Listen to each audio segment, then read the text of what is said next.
زار دې شم قربان دې شم ګران افغانستان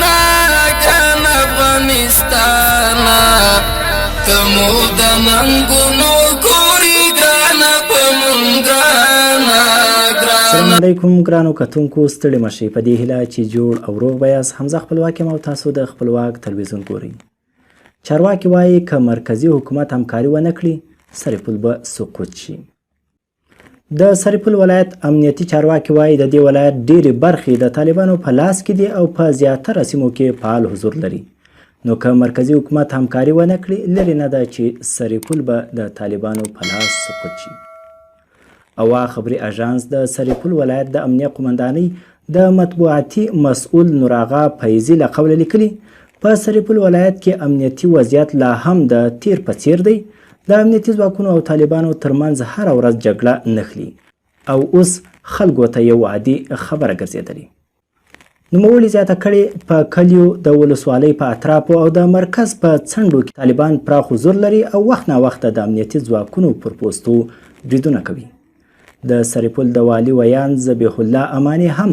د خراب امنیتي وضعیت په اړه د خلکو اندېښنې تاییدوي او ټینګار کوي که د سرپل د امنیت موضوع ته پام ونه شي د اندېښنې وړ پایلې به له ځانه سره ولري د نوموړي په قول که چیرې دایمي اوربند یا سوله را نشي د دې ولایت وضعیت به ورځ تر بلې خراب او له جدي ګواښ او بحران سره به مخ شي اماني اعتراف کوي چې طالبان د سوزمه قلعه سنچارک سیاد کوسپندي او د سرپل په مرکزي نقاطو کې حضور لري او